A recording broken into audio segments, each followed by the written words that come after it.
Hello बच्चों, मैं रविंद्र सिंह बिष्ट आपका RS Bisht the tutor channel पे स्वागत करता हूं। आज हमारा जो टॉपिक है वो है पोटेंशियोमीटर। पोटेंशियोमीटर क्या होता है, कैसे क्यों इसकी जरूरत पड़ी और ये इसमें पोटेंशियोमीटर से क्या क्या निकाला जा सकता है।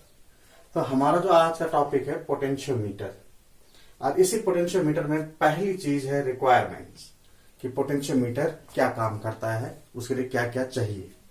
तो बच्चों, पहले हमें इसके रिक्वायरमेंट, इस पोटेंशियोमीटर में चलने से पहले छोटा सा एक चीज मैं यहां पर बताना चाहूंगा, और वो है आपका EMF, सेल का EMF निकालना। सेल्स EMF, सेल का EMF निकालना है। तो आप 10th लेवल पर इसे कर चुके हैं कि I इक्वल टू होता है E upon R plus R, ये होता है। ये आप 10th लेवल पर कर चुके हैं। यहां पर देखिए I जो है करंट है, E इलेक्ट्रोमोटिव फोर्स है, R एक्सटर्नल रेजिस्टेंस है और स्मॉल r इंटरनल रेजिस्टेंस है। तो ये करंट की वैल्यू होती है। अगर किसी सर्किट में, ये मान लीजिए सर्किट है, और इस सर्किट में अगर आप R रेजिस्टेंस में करंट फ्लो कर रहे हैं, कैपिटल R एक्सटर्नल रेजिस्टेंस है और इंटरनल रेजिस्टेंस स्मॉल r है, E जो है इसका इलेक्ट्रोमोटिव फोर्स है। तो यहां पर जब हम करंट फ्लो करेंगे तो इसमें जो करंट आएगी, इस सेल से जो करंट आएगी वो ये होगा।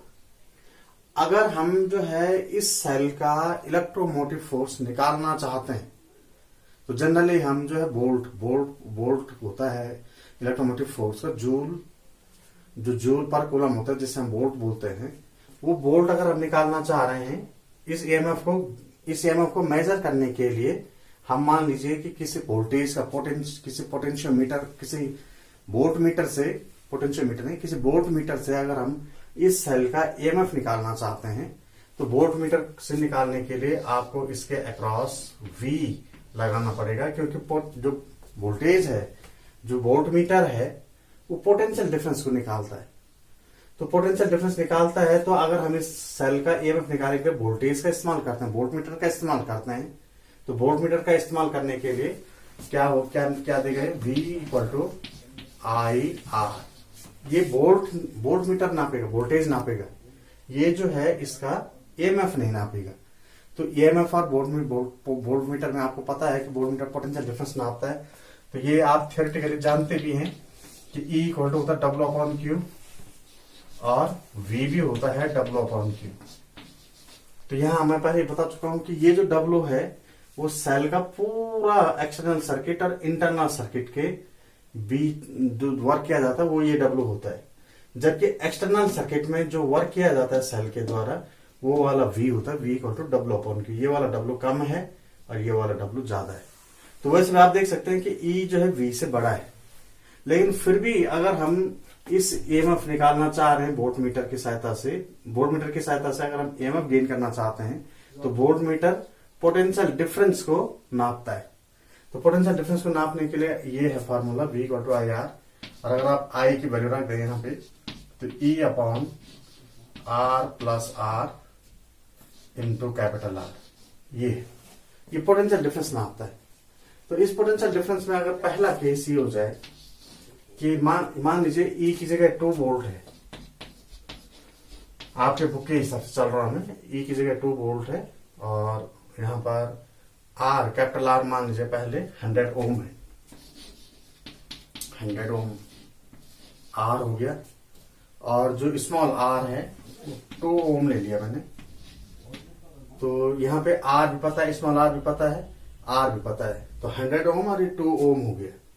और आपको अगर यहाँ पर ये E की वैल्यू हमारे पास 2 वोल्ट है, तो E की जगह हम 2 वोल्ट लिख सकते हैं।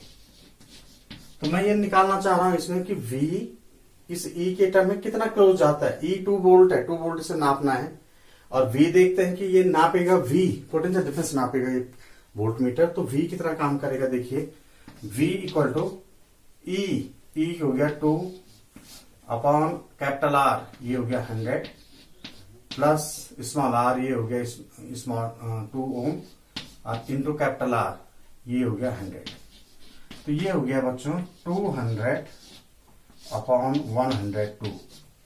और अगर आप इसकी वैल्यू निकालें तो ये आएगा 1.90 वोल्ट के लगभग इसकी वैल्यू आएगी। तो यहाँ आप देख रहे हैं कि जब आप पोटेंशियल डिफरेंस से ई नाप रहे थे तो ई है 2 वोल्ट और हम जो वोल्टमीटर नाप रहा है वोल्टेज वो है 1.90। तो यहाँ पर काफी गैप है, एक्यूरेट नहीं नापा है। वी इस वोल्टमीटर ने 1.90 नापा, जबकि जो ईएमएफ है वो है 2 वोल्ट। तो ये इसे क्लोज नहीं है, ज्यादा एक्यूरेट नहीं है। लेकिन अगर हम थोड़ा सा इसमें चेंज करें सेकंड वाले को कि आर को हम 100 की जगह 200 करें, 200 ओम, और बाकी वैल्यू वही रहने दें, तो यहां पर जो V आएगा आपका, इस वैल्यू को सब्स्टिट्यूट करके यहां पर पहले E की वैल्यू रखेंगे, फिर ये कैपिटल R की जगह आप 200 करेंगे तो ये इतना आएगा +2, तो ये आएगा आपका 1.95 वोल्ट के करीब, 1.95 वोल्ट। यानी आप देख रहे हैं कि अगर आप रेजिस्टेंस, एक्सटर्नल रेजिस्टेंस को बढ़ा दें तो जो वोल्टेज और जो ईएमएफ की वैल्यू है वो क्लोज आ रही है एक दूसरे की। अगर आप इसी में तीसरे उसमें आर की वैल्यू और ज्यादा चलते हैं, आर इक्वल टू अगर आप 500 लिख दें या 1000 कर दें, 500 ओम, तो आप देखेंगे कि ये वैल्यू 1.99 वोल्ट के करीब आएगी। यानी कहने का मतलब ये है कि जैसे जैसे हम रेजिस्टेंस बढ़ा रहे हैं वैसे वैसे V की वैल्यू और E की वैल्यू क्लोज आती जा रही है। तो आप ये कह सकते हैं कि अगर R बहुत ज्यादा हो, रेजिस्टेंस बहुत ज्यादा हो, तो जो पोटेंशियल डिफरेंस और इलेक्ट्रोमोटिव फोर्स है वो एक दूसरे के क्लोज आएंगे, बहुत क्लोज हो जाएंगे। यानी अगर हम किसी सेल का ईएमएफ इस V की सहायता से नाप रहे हैं, वोल्टमीटर की सहायता से नाप रहे हैं, तो वोल्टमीटर का रेजिस्टेंस बहुत ज्यादा हो, बहुत ज्यादा होना चाहिए ताकि V और E की वैल्यू बहुत क्लोज हो, V वोल्टमीटर इलेक्ट्रोमोटिव फोर्स को नाप सके। तो ये रिक्वायरमेंट्स थी, रिक्वायरमेंट्स ऑफ सेल्स ईएमएफ को कैसे नापेंगे। सेल ईएमएफ को अगर आप नापते हैं वोल्टमीटर की सहायता से तो वोल्टमीटर का जो रेजिस्टेंस है वो बहुत हाई होना चाहिए ताकि V की वैल्यू, जो वोल्टमीटर नाप रहा है पोटेंशियल डिफरेंस, और E की वैल्यू एक दूसरे के बहुत क्लोज हो। और इसीलिए ये रिक्वायरमेंट्स है वोल्टमीटर के लिए कि अगर आप वोल्टमीटर का रेजिस्टेंस बहुत ज्यादा करते हैं और तब उस वोल्टमीटर से ईएमएफ नापते हैं तो वो इक्वल होगा इलेक्ट्रोमोटिव फोर्स के। जो पोटेंशियल डिफरेंस होगा वोल्टमीटर ने जो नापा वो पोटेंशियल डिफरेंस जो इक्वल होगा वो पोटेंशियल डिफरेंस का जो इक्वल है वो ईएमएफ के इक्वल आएगा, सेल के ईएमएफ के इक्वल। यानी आप ये कह सकते हैं कि अगर आप सेल का ईएमएफ नापते हैं तो जो पोटेंशियल डिफरेंस जो वोल्टमीटर का रेजिस्टेंस है वो बहुत ज्यादा होना चाहिए। तो वोल्टमीटर का रेजिस्टेंस जब ज्यादा होगा तो ये जो पोटेंशियल डिफरेंस नापेगा वो E के इक्वल आएगा। यानी रिक्वायरमेंट्स ये है कि अगर आप सेल का ईएमएफ नापना चाहते हैं तो बहुत ज्यादा हाई रेजिस्टेंस का वोल्टमीटर आपको चाहिए होगा। तो ये तो था requirements to measure the EMF of the cell with the help of voltmeter। Voltmeter का रेजिस्टेंस बहुत ज्यादा होना चाहिए। तो अभी तक हम जो ये कर रहे थे कि पोटेंशियो जो हमारा वोल्टमीटर था उससे हम सेल का इलेक्ट्रोमोटिव फोर्स नहीं नाप सकते हैं, और अगर हम नापना चाहते हैं वोल्टमीटर से उसका ईएमएफ, सेल का ईएमएफ नापना चाहते हैं अगर वोल्टमीटर से, तो उसके लिए हमें हाई रेजिस्टेंस के वोल्टमीटर की जरूरत होगी। अब एक चीज बच्चों मैं यहाँ पर कहना चाह रहा हूं कि पोटेंशियोमीटर कैसे काम करता है। पोटेंशियोमीटर भी एक ऐसा एपरेटस है जिसकी सहायता से हम सेल का ईएमएफ एक्यूरेट नाप सकते हैं, बिल्कुल एक्यूरेट जो है सेल का ईएमएफ नाप सकते हैं। जैसे वोल्टमीटर में कुछ डिफरेंस आ रहा था ईएमएफ और पोटेंशियल डिफरेंस के बीच, लेकिन पोटेंशियोमीटर में इन सब का कोई स्थान नहीं है। पोटेंशियोमीटर की सहायता से हम सेल का ईएमएफ आराम से नाप सकते हैं बिना किसी एरर के। तो यहां देखिए पोटेंशियोमीटर में ये आपका V equal to E minus IR, इस रिलेशन को आप जानते हैं। इस रिलेशन में आपको पता है कि जो है अगर V हमेशा E से, अगर हम सेल से करंट ले रहे हैं तो जो पोटेंशियल डिफरेंस है वो ईएमएफ से कम होता है, उसमें -IR है। अब जब ये -IR है तभी तो आप V हमेशा छोटा होता है E से, और इसीलिए पोटेंशियल डिफरेंस E के इक्वल केवल एक ही केस में हो सकता है, और वो केस है आपका अगर हम if I इक्वल टू 0 कर दें, अगर हम I को 0 कर दें तो जो V है वो E के इक्वल आ जाता है। तो आप यहां पर ये कह सकते हैं कि अगर सर्किट में कोई करंट फ्लो नहीं होती या सर्किट ओपन है, ओपन सर्किट मतलब करंट नहीं ले रहा है अगर सर्किट, तो उसी वाली स्थिति में पोटेंशियल डिफरेंस और इलेक्ट्रोमोटिव फोर्स एक दूसरे के इक्वल आएंगे, V और E इक्वल आएंगे एक दूसरे के। अदरवाइज अगर करंट फ्लो हो रही है तो V और E का भी इक्वल नहीं होंगे। और इसके इसी प्रिंसिपल का इस्तेमाल I इक्वल टू 0 का इस्तेमाल ये पोटेंशियोमीटर करता है, और इसी पोटेंशियोमीटर की सहायता से हम V यानी V वोल्टेज पोटेंशियल डिफरेंस है जो सेल के टर्मिनल के अक्रॉस, वो E के इक्वल हो जाता है ओपन सर्किट में, और तब हम इलेक्ट्रोमोटिव फोर्स निकाल सकते हैं। तो इसका प्रिंसिपल पहले देख लीजिए, यहाँ पे इसका प्रिंसिपल ले रहा हूं यहाँ पे। इसमें एक लंबा वायर होता है,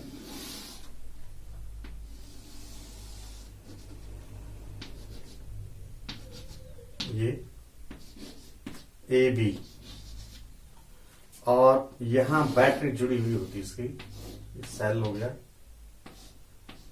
इसके साथ रियोस्टेट हो गया जिसके साथ हम रेजिस्टेंस करंट करके ये निकाल सकते हैं। तो ये बहुत लंबी वायर होती है। हकीकत में जब ये प्रैक्टिकल करते हैं हम इसका, तो ये जो वायर है ये एक गुड प्लाई पे कई लपेटे हुए होते हैं ऐसे।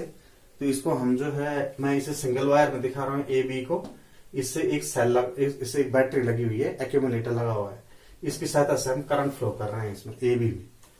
अब यहां पे हम क्या करते हैं कि अगर बैटरी का पॉजिटिव टर्मिनल A से जुड़ा हुआ है, तो जिस सेल का हम EMF निकालना चाह रहे हैं उस सेल का पॉजिटिव टर्मिनल भी इसी से जुड़ा हुआ होना चाहिए, A से जुड़ा हुआ होना चाहिए।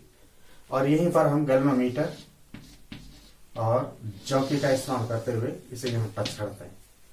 यहां पर एक गैल्वेनोमीटर है, तो हमारे पास एक तो सेल हो गया E ये वाला, और ये सेल का जो है पॉजिटिव टर्मिनल A से जुड़ा हुआ है, बैटरी का भी पॉजिटिव टर्मिनल A से जुड़ा हुआ है, सेल का नेगेटिव टर्मिनल गैल्वेनोमीटर से जुड़ा हुआ है, और बाकी जो एंड वाला वो है वो उससे जॉकी से जुड़ा हुआ है।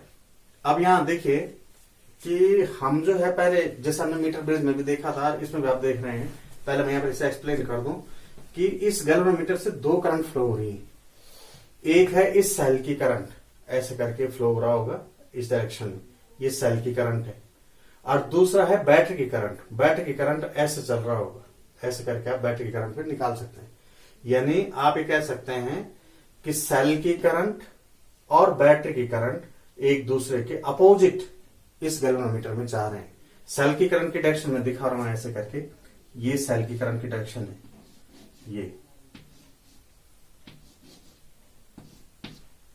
ये हो गया, ये सेल की करंट है जो मैंने एरो से दिखाई, और आप देख रहे हैं सेल की करंट इस डायरेक्शन में जा रही है, ये सेल की करंट हो गई। और अगर आप बैटरी की करंट दिखाना चाह रहे हैं तो बैटरी की करंट देखिए, यहां से बैटरी आ रही है, इसकी करंट ये होगी, इसे मैं ट्रायंगल से दिखा रहा हूं, ये बैटरी की करंट हो गई, ये हो गया, यहां से ये, यहां से ये, और यहां से ये बैटरी की करंट ऐसे जा रही है, ये हो गया, ये हो गया, ये बैटरी करंट, ये जा रही होगा, ये बैटरी करंट होगी। तो आप देख रहे हैं यहां पर कि जो ट्रायंगल है वो बैटरी की करंट है, और वो बैटरी की करंट इस गैल्वेनोमीटर से उल्टी डायरेक्शन में जा रही है, सेल की डायरेक्शन के उल्टा इधर, ये बैटरी की करंट हो गई, ये बैटरी की करंट हो गई। तो सेल की करंट गैल्वेनोमीटर में इधर आ रही है और बैटरी की करंट उधर जा रही है, दोनों करंट एक दूसरे के अपोजिट जा रही है। अब यहां पर हम सेल की करंट को तो चेंज नहीं कर सकते, लेकिन बैटरी की करंट को हम चेंज कर सकते हैं। अब यहां देखिए, क्योंकि इस बैटरी का पॉजिटिव टर्मिनल A से जुड़ा हुआ है, नेगेटिव टर्मिनल B से जुड़ा हुआ है, तो जो पोटेंशियल है A से B की तरफ, जो इस बैटरी का पोटेंशियल है A से B की तरफ, वो लगातार डिक्रीज होता चला जाएगा। जैसे एग्जांपल के तौर पर मैं यहाँ पे 80 वोल्ट ले रहा हूं, यहाँ पर पोटेंशियल 80 वोल्ट है, तो यहाँ पर जो पोटेंशियल है मान लीजिए 70 है, फिर यहाँ पर 75 है, यहाँ पर फिर 60 है,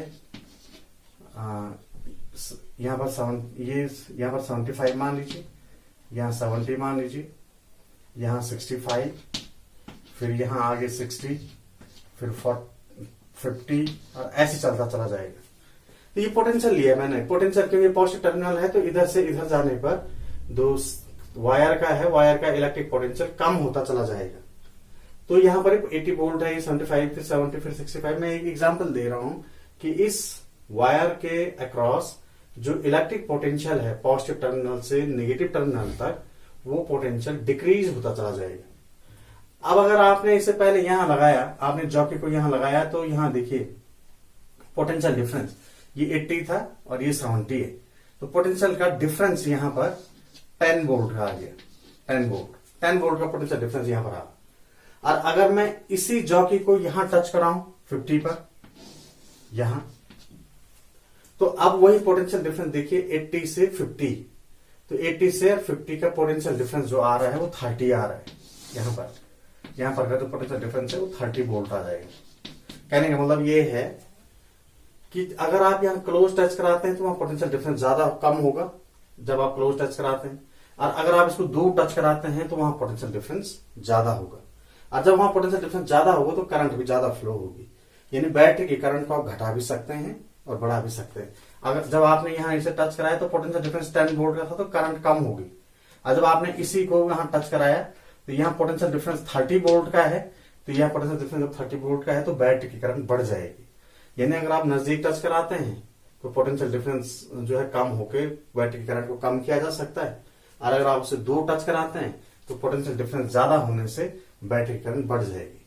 यानी कहने का मतलब अब देखिए यहाँ पे दोनों का, जब हमने इसको 70 पर टच कराया तो पोटेंशियल डिफरेंस कम हो गया बैटरी का, और जब बैटरी का पोटेंशियल डिफरेंस कम हो गया तो जो करंट है वो कम हो जाएगी, तो बैटरी की करंट कम हो जाएगी। और जब बैटरी की करंट कम हो जाएगी तो सेल की करंट ज्यादा रहेगी, तो जो रिजल्टिंग करंट है वो रिजल्टिंग करंट आपका, जो रिजल्टिंग करंट फ्लो होगा इस गैल्वेनोमीटर से, बैटरी की करंट कम है और सेल की करंट ज्यादा है, तो जो रिजल्टिंग करंट है वो सेल की डायरेक्शन में फ्लो होगी। तो इसीलिए जो रिजल्टिंग करंट है, यहां पर मैं रिजल्टिंग R1 ले रहा हूं, इन दोनों का जो रिजल्टिंग करंट है वो सेल का ज्यादा डोमिनेट करेगा, क्योंकि बैटरी की करंट हमने कम कर दी, पोटेंशियल डिफरेंस कम अप्लाई करके हमने बैटरी करंट कम कर दी। तो जो इन दोनों का रिजल्टिंग करंट है वो सेल की डायरेक्शन में जाएगा, और सेल की डायरेक्शन यानी कौन सी डायरेक्शन हुई है, क्लॉकवाइज डायरेक्शन में, ऐसे। तो मान लीजिए डिफ्लेक्शन इस तरफ आया हो गया, ये डिफ्लेक्शन हो गया। अब हम क्या करते हैं कि इस गैल्वेनोमीटर को इस 50 वोल्ट, इस 50 यहां से दूर टच करते हैं, यहां नजदीक टच न करके दूर टच करते हैं। तो जब दूर टच करते हैं तो यहां पर जो पोटेंशियल डिफरेंस है वो ज्यादा हो जाएगा, और जब पोटेंशियल डिफरेंस ज्यादा हो जाएगा तो बैटरी की करंट भी ज्यादा हो जाएगी। पहले बैटरी की करंट कम हुई थी नजदीक टच करा के, जब दूर कराते हैं तो बैटरी करंट ज्यादा हो गई, और जब बैटरी करंट ज्यादा हो गई तो जो रिजल्टिंग करंट है अब वो बैटरी की डायरेक्शन में फ्लो करेगा, क्योंकि सेल की करंट कम है और बैटरी करंट ज्यादा है। तो जो रिजल्टिंग करंट है वो अब इस डायरेक्शन में, बैटरी की करंट की डायरेक्शन में फ्लो होगी, ये R2 हो गया। यानी जब हमने इसको यहां नजदीक टच कराया तो रिजल्टिंग करंट सेल की करंट की डायरेक्शन में फ्लो हुआ, और जब हमने इसे दूर टच कराया तो जो रिजल्टिंग करंट है वो बैटरी की करंट की डायरेक्शन में फ्लो हुआ, क्योंकि बैटरी की करंट बढ़ गई थी। और जब ये एंटी क्लॉकवाइज फ्लो होगा तो मान लीजिए डिफ्लेक्शन इस तरफ आया, जब क्लॉकवाइज में डिफ्लेक्शन इस तरफ आ रहा है तो एंटी क्लॉकवाइज में डिफ्लेक्शन उस तरफ आ रहा है। तो यहां पर डिफ्लेक्शन इस तरफ आया था और यहां पर डिफ्लेक्शन उस तरफ आया था। एक पॉइंट ऐसा भी होगा इन दोनों पॉइंटों के बीच जहां पर डिफ्लेक्शन आएगा ही नहीं, और जब आएगा ही नहीं, मान लीजिए वो पॉइंट यहां पर नल डिफ्लेक्शन का पॉइंट यहां पर आ गया, ये वाला, ये नल डिफ्लेक्शन पॉइंट है मान लीजिए।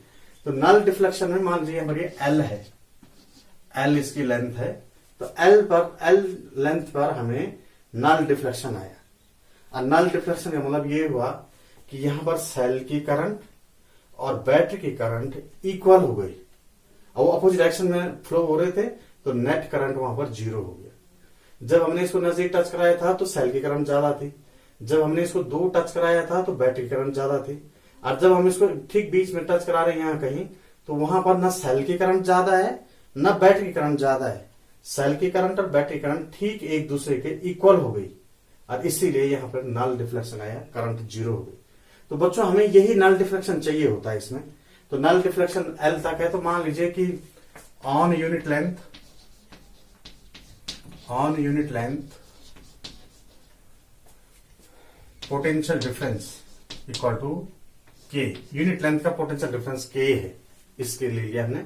तो हमारा जो लेंथ आया L, तो एल लेंथ का डिफ्लेक्शन आया तो ये हो गया के एल, नल डिफ्लेक्शन के एल। तो ये पोटेंशियल डिफरेंस के एल है और इसको हम कहते हैं V equal to K L. ये पोटेंशियल डिफरेंस आया ए से जहां पर नल डिफ्लेक्शन आया वहां तक लेंथ एल है और वहां पर V equal to K L हो गया। अब मैंने पहले ही कहा आपको कि V equal to E minus I R, एक फार्मूला ये है। और यहां पर हमने देखा था कि अगर I इक्वल टू 0 है तो V इक्वल टू ई होगा, ये हमने निकाला था पहले, थोड़ी देर पहले मैंने इसको समझाया था। अब यहां पर देखिए, जब हमने नल डिफ्लेक्शन पर इस पॉइंट को रखा, इस जॉकी को रखा, तो वहां पर करंट 0 हो गई। और जब करंट 0 होगी तो V और E इक्वल हो जाएंगे, पोटेंशियल डिफरेंस और इलेक्ट्रोमोटिव फोर्स इक्वल हो जाएंगे। अब वही हम यहां पर, क्योंकि यहां पर भी नल डिफ्लेक्शन आया, यहां पर सेल की करंट और बैटरी करंट थी एक दूसरे के इक्वल और अपोजिट है, तो null deflection current, net current 0 हो गई। और यहां पर जो है V equal to K L ये आया था। अब क्योंकि यहां पर नल डिफ्लेक्शन है तो V और E इक्वल होंगे, तो V की जगह मैं E लिख देता हूं, E equal to K L. तो यहां से इस तरह से हम इलेक्ट्रोमोटिव फोर्स निकालते हैं। यहां पर हमने न बहुत ज्यादा रेजिस्टेंस की जरूरत पड़ी जैसे वोल्टमीटर में पड़ रहा था, पोटेंशियोमीटर की सहायता से हम केवल इसके प्रिंसिपल में ये कहना चाहता हूं कि E equal to K L होता है। और ये इसका डायग्राम है पूरा, जो ये बताता है कि जब आप इसको नजदीक टच करेंगे तो सेल की करंट ज्यादा हो जाती है, ये बैटरी की करंट कम होती है। और जब आप इसे दूर टच कराएंगे तो बैटरी करंट ज्यादा हो जाती है, क्योंकि पोटेंशियल डिफरेंस बढ़ता है तो बैटरी करंट बढ़ जाती है, तो रिजल्टिंग करंट बैटरी की डायरेक्शन में जाती है। पहले वाले सेल की डायरेक्शन में गई थी जब सेल की करंट ज्यादा थी, और जब हमने इसे दूर टच कराया तो बैटरी करंट ज्यादा थी। तो दूसरी एक बार डिफ्लेक्शन इधर आ रहा है, इधर टच कराने से, उधर टच कराने से दूसरी तरफ आ रहा है, तो बीच में एक पॉइंट ऐसा जरूर होगा जहां पर डिफ्लेक्शन 0 होगा। वही डिफ्लेक्शन हमें, वही पॉइंट हमें यहाँ पर ट्रेस आउट करना होता है। मान लीजिए वो एल लेंथ पर है, तो एल लेंथ का पोटेंशियल डिफरेंस के एल, जब यूनिट लेंथ का के है, पोटेंशियल ग्रेडियंट बोलते हैं हम इसको, तो एल लेंथ का के एल हो गया, तो पोटेंशियल डिफरेंस एल लेंथ का V हो गया। और क्योंकि नल डिफ्लेक्शन है, I इक्वल टू 0 है, तो V और E इक्वल होंगे, तो V की जगह मैंने E लिख दिया।